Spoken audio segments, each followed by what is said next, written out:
G'day, Captain Australia again. How are you? Um, oh, okay, this is probably going to be an extremely candid stream because I am flogged, mate. Let me rip this off. Oh, oh. So I was going to pitch camp just north of a town called McLean, but I got a message from the kind folk at McLean Riverside Caravan Park offering me a spot where I could safely pitch my tent, which I don't own or have. So it's a hammock and a tarp, but I should be able to set it up and in relative safely. The beautiful thing is the amenities. Hang on, check this out. Oh, I really flogged myself getting here. I'm doing an old man hobble. Yibbity skibbity skibbity ski. So before I set anything up, I'm going to do some laundry, get some dry, warm clothes, dry, warm socks. I'll put on my specs in case anybody comments.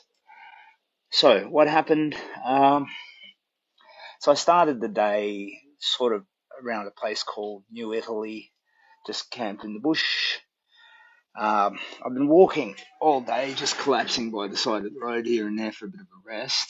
And I got to that sort of 35k point and thought, hey, that's all right. You've done pretty well. We'll rest here and then we'll continue into McLean in the morning. Have a nice breakfast, you know. But then I got a message saying that I could have a safe place here at the caravan park. So they'd allow me to use the amenities, which is great, and pitch my rough sleeping gear somewhere, which is great. So I've got access to a laundry and restrooms and importantly water. I ran out of water today and I was so thirsty. It's such a thing compromising between how the extra weight and having ample amount to drink because you're meant to drink a lot more when you're walking. But yeah, so I did 36k, which is humble. I walked 100k once continuously, but it was relax before, relax after, recover after. But this is all continuous walking. And after 35k, I was pretty flogged. But then I got this message about the caravan park, and they said if you press through, you can stay here. So I did, and it was about an extra 12k from where I was. So all told, I've come 47k today, or 46, something like that. So I think it's a pretty good effort, but I've flogged myself. But I think my body is telling me good rest, some warm socks, I'm going to be fine. And look, cancer stole my sleep from me, but the big walk is giving it back. So, it's, I think 7 o'clock or something like that now. I'll deal with some laundry, drink a bunch of water, eat a couple of protein bars or something, and then pitch. And when I climb in, I reckon zonk, deep sleep for 12 hours. I might even sleep in a bit because I want to use and buy a big breakfast somewhere locally. So there's no point getting up at 5 if nothing's open, so I might as well just get a bit of a rest. Great effort, says Andrew, and mega effort, says Rob. Thanks very much. I think it's in and of itself, it's okay for an old fella maybe, but in the context of having been walking for what is it, 10 or 11 days now continuously, that I had to dig deep. And it's really good and comforting to know that you can do that. I think it's nice if you've been feeling, um, wrecked, broken, to kind of put yourself in this situation where you have to challenge yourself and even think about things like survival. Will I have enough water? Can I make it to the next town? All of that sort of thing. Because it's like I don't know, a trial by fire reminder that you're alive. Yeah. And anyway, I am exhausted, but mentally feeling fine. My feet are okay because the boots have been dry. Thankfully, the last several hours, it hasn't really, there was like a little sprinkle of rain, but nothing too serious. John asks, are you going to take a day off to recover? Simon answers, no, screw that, buddy. Yeah, look, it's I need to move forward. I need to keep moving forward. So I haven't done enough damage to my legs to justify a rest. Like a good sleep. I'll sleep a good solid 12 hours maybe tonight if I'm lucky. I haven't done that since I was in my 20s. Jesus, beard's gone all fluffy like Santa, hasn't it? Ho, ho, ho, ho, ho. I'm not calling you a rude name. But yeah, look, I haven't had a good sleep like that since I was a much younger man. So I think that in itself would just be wonderfully nourishing. For me, what I reckon, if I needed a rest day, what I would do is just set a humble destination. So I'd only do 20, 25K or something that is really just walking the dog in the morning and the evening. I've been doing that for a year now. So 20K is sleepwalking. So we'll call 20K a rest day.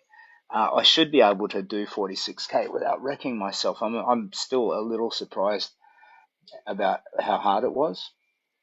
But, anyway, live, learn, keep moving forward. So, tomorrow, Grafton. So I think from here it's about 45K.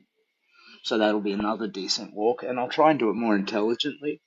So, plan specifically where I'm going to set up, which would be probably in Scrub, just north of Grafton. So I wouldn't enter the city. I'd set up camp in the late afternoon there and stage the marches. Like if it's 46K, I'll do 10 at a time. Do 10K, then just like have a little, make sure there's no snakes around, and then have a little lay down and a rest. So that's the plan. And what's it all for? Why are you doing this, you old fool? Look, this is my quest. For better or worse, if that makes me sound silly, it's my quest. And the purpose of my quest is self-repair and healing. And ideally, having done that, rebuilding, making better, faster, stronger, you know? And I don't I don't measure better in the same terms as probably the majority. So I don't care about my pecs or my abs, but I care about better as the standard of my ethics, like how successfully I can deal with other people from all walks of life, how easily I can, establish genuine rapport and sharing and consensus, how good I am as a father, how effectively I parent and teach. Those things are vital to me. Um, and look, as I've let go of a lot of the grief and stuff that I've been carrying with me and been, having new pain. I've become inhabited by this pain of the absence of my kids. That is going to be a wonderful motivator when I see them again. I'll have learned that I never ever want to lose sight of them for the rest of my life. And when they get to when will we let them leave home? When they're 30 maybe? When they get to that home leaving age, I'll just, sit on the porch sobbing and know that it's necessary. But being a great dad and finishing that job to the best possible level is one of the most important things in my life. Kaz says, "Well done today, Captain." Kaz, thank you. Um, so yeah, that's the personal reason why, and the other reason is for the Kids Cancer Project. So the little flags over there. Uh, it says all the bits and pieces about it, and the summary is that 3 kids every week die from pediatric cancer. 950 every year are diagnosed, and I felt that if I superheroed up and did all this Captain Australia stuff while I walked and made the walk not just a random spiritual wander, but a structured challenge, that it might earn your regard, earn your attention, and that might then be able to be parlayed into a benefit for the charity, which I think is a wonderful charity. Like it's all about softening and improving those treatments, so fewer kids die, and the ones that survive don't get as significantly affected by the chronic health problems. And then there's the other bit, you know, I don't know if you can see it yet, but um, probably the best thing that you could do if you wanted to see some real context. I've got this YouTube channel, and there's a link in the probably in the sticky post and somewhere in the Facebook history where I uploaded a video and I put it on the Facebook page down in the history as well. A video that shows you where I was at last year. It's cringy. It's hard to watch. It's a bit, but it is raw and it is true and it is personal. It's called Walking Towards Hope. So in it, me that existed 1 year ago in December comes out and just explains how broken and ashamed he feels and how he's realized that he can't continue and he has to make a change and and how he remembered this big walk he took as a child and how he plans to do it again. So in that video, it's me before any of this, before the Captain Australia costume was built. And I weigh 140 kilos in that video because the chemoradiation wrecked my thyroid. Um, and I have this tiny little spark of hope. And that tiny spark of hope came from the idea of a big walk. And the only reason I was still alive was probably my children. I adore my wife. I love her, but she doesn't depend on me. She's way stronger than I am. But my kids, they depend on me. So they were my reason to strive to do my best day to day, but my best was mediocre. So I needed to fix myself. And if you look back at that video, you'll see me. I'll come out and I'll tell you how I feel. You'll see how I look. I take my shirt off. I didn't want to. And it's not great. But I knew that even then, you can see the investment of hope in that though. Because what I did is I recorded that. And then I came and 30 days later, I recorded where I was at. And it wasn't one of these before or after weight loss videos. What I wanted to do was create a template for hope to show that concretely, if one broken life can be fixed, others can. If I can overcome some crippling problems, escape a dark cage, you can overcome just about bloody anything. Because anything I can do, you can do better. You can do anything better than me. So if I came back from that place, you can overcome pretty much anything. And that's the message of it. So if you looked back at that video, you'd see that, you'd get that wider context, and you'd probably see a pretty profound difference between that human being, me 12 months ago, and this old dude sitting on a bench in a caravan park in McLean. I I can't say it for you. You need to judge for yourself, but I feel in my heart and in my bones and in my spirit better, stronger. And I don't think it's a false thing. It's not like a temporary thing. I think I've made significant permanent change, and it will only get better as I continue to work. So John Coburn says, I could only hope there are more people like you in the world. I admire your honesty, Captain. Thank you, John. And Lee says, you're inspiring. Thank you very much. But yeah, that wider context shows when I finish the big walk, I'm going to finish that video. You'll see where I was before and where I wind up. And again, it's not like there'll be profound physical change in there, sure, but that's cosmetics.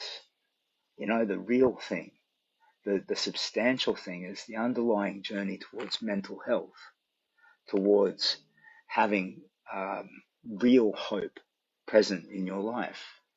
And yeah, so anyway, that's what I did then and where I'm at now. And physically, I'm at a caravan park in McLean, the McLean Riverside Caravan Park, where they've kindly given me a spot to pitch my gear. But first, I'm going to do some laundry. You are awesome and such an inspiration. Thank you, Kerry. That means a lot. So I will get a lovely sleep tonight. I'm going to invest an hour or two in laundry, drinking, bathing, and then I'm going to zonk out for a good 10 or 12, I reckon. And then tomorrow, Grafton. So I've given my speech about hope. I've talked about the physical and the metaphysical. What now? Knock knock jokes? I can only ever remember 3 jokes, and they're all in their own way horrible. So, no, I don't know. What else? I'm really not an entertainer. Sorry about that. So McLean is beautiful. I've taken a bunch of photos on the way in here. I had to cross a bridge that's like almost a kilometre. And there was a bridge beside it that's like the Gateway Bridge in Brisbane, if you know it. It's like a big inverted U shape. That's the new M1 that they've built. But it's so surreal to walk along the old bridge beside it and look up at it. Like it's like a towering alien kind of structure. But yeah, I've taken a bunch of photos as I've walked, and then I'm sorry if they're not very good, but I will upload them all for you here. I think I've got 4G, but I needed to just collapse. I haven't even taken my boots off yet, and I figured, well, you know what?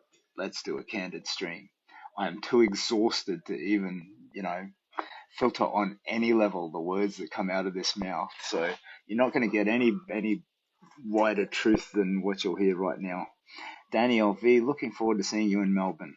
Buddy, when I get to Melbourne, I can't even predict. I'd like to think, and this is because it's a great outcome for the charity, that by that point there'll be an increased media awareness. And when I get to Federation Square, there'll be some sort of interest in the story because those media pulses really do stimulate attention and this sort of the wonderful audience that you're providing now, and it really just it helps the charity tremendously.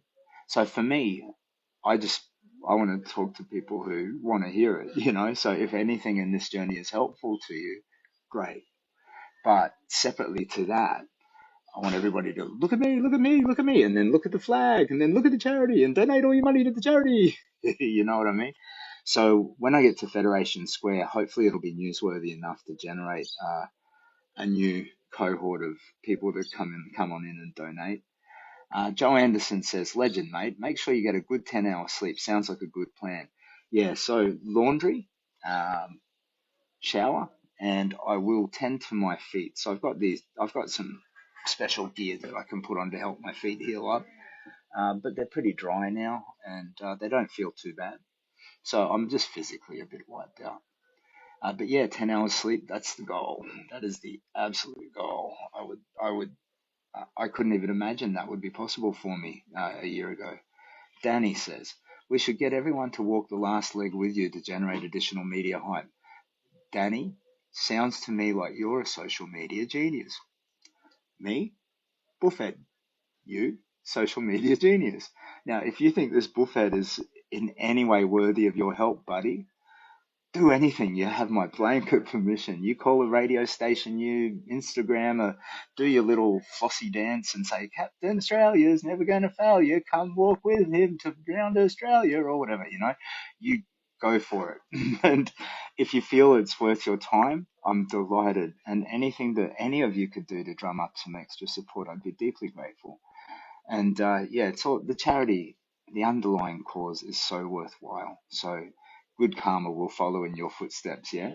So and look, anybody who wants to join in the walk at any time for any distance, you just message me, hit me up. I got your back, Batman. Alfred out. Yep. So that's my mate Jo, who I met in Ballina. Lovely, wonderful person. And she's somehow turned into Alfred in the Batcave, and I'm Batman. I don't quite like the metaphor because Batman punches people. Margaret says, 42,910 raised so far. Hope you reach your goal. Fingers crossed. What's your moisturizer? Spit.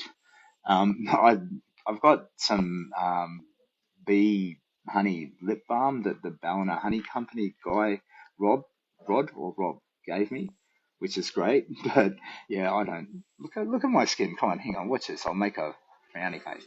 Does that look like a man who uses moisturizer? Um, and maybe I should. I don't know. So hang on, we've got a comment here. I feel you're looking younger, Simon. Maybe you found the answer to youth. The context. Okay. Well, it actually, maybe you're right, but here's the thing. Cancer aged me about 20 years. Okay? So what I'm doing is reversing damage. I'm not reversing time. So, yeah, if you've got hopes of that, long days plodding through the sun, I don't know necessarily that they're going to help you. I don't know they'll hurt. You could certainly give them a try. But, yeah, so if I'm looking younger, it's because we're reversing damage, okay? But yeah, okay, so I think we've covered all our bases. Is there anything else to discuss? Not really. So tomorrow, it's the old high. I'll be following the old highway to Grafton, so it should be a lot more secluded and chill than I was walking today along the main highway, and it was just constant barrage of traffic, and just occasionally pulling the backpack down so I could stretch my legs out and just lay down by the side of the road on the other side of the safety barriers. But yeah, this will be a bit more genuine bushwalk again. And after that, Coffs Harbour, back to the beach, which I'm looking forward to. Chunk Wade is watching. Howdy, Chunk. How you doing? So yeah, everybody who's in any way interested in this, thank you so much. And if there's anything that you want to ask about the walk, or you have any suggestions or ideas, please feel free. And if you at any point want to more widely share it in a way that is personal to you, you have my absolute permission to use any of the content in any way that you like. So go for it. You want to write a story about this old dude from whatever perspective, go for it. Sue Foley, your energy is great. Who would have thought you have walked along for about 30 to 40 Ks and then turn up on a live? Go well for tomorrow. Yeah, well, more like 46, mate. I'm sorry, I don't mean to niggle with you there. So I did a rush to get to this caravan park. So I actually, when I was ready to camp, I got word that I could use a site here at the McLean Riverside Caravan Park, and that was an extra 12K on top of where I was. So all told, I've just checked Google Maps, and well, we can't trust that too well, but it indicates that the point where I left off is 46 kilometers from here, which I think is pretty decent. So yeah, laundry, a little bit of food, a little bit of bathing, and a lot of sleep. So thank you so much. I'm delighted by your interest, and I'm delighted by the idea that any of this mad quest gives something to somebody. I hope that you take something from it, and all the very best. Sue says, "Big day for you." So tired. Yeah, so I'm gonna wash and get all my socks dried and everything clean, and then sleep. So I'll sign out now, but I will upload the pictures and stuff later before I go to sleep. So all the best. Thank you so much, and I'll see you tomorrow. Oh, what's for tea? Oh, I didn't push the button. What's for tea? Well, everything's shut here in McLean. I think I was a bit too late to. There's a fish and chip shop out there and all the rest, and I looked in there and I saw the fridge, and it had these icy cold like lemonades, and I thought, oh, I'll grab a rock, smash the window, dive in, and just drink till the police come and get me.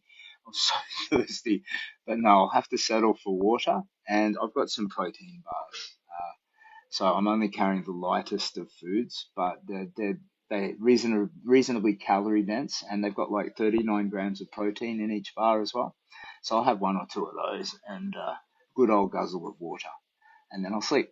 So all the best, everybody. Good night. I hope wherever you are that your life is going well, and if it isn't, hey, maybe I can help somehow. How can I help? I can't help. I'm just a tired old man. But if anybody wants to have a personal chat with me and you want to do it privately or whatever, feel free to send me messages. I'm doing my best. I may be slow to reply, but I'm happy to share any of my insights, which may or may not be actual insights. That's the only warning there. But please feel free to privately message me if you want to have a conversation with me. All the best. Take care of yourself. Please have a good brekkie. I'll tell you what, I promise if it's available, I will. So I'm thinking something with sausages, something with eggs and baked beans and that sort of deal. So I will. I will have a big, healthy breakfast. All the best. David Duff says, power on, mate. Yeah, I will, David. Thanks so much, buddy. Everybody, thank you so much for your time and interest. You take care of yourselves.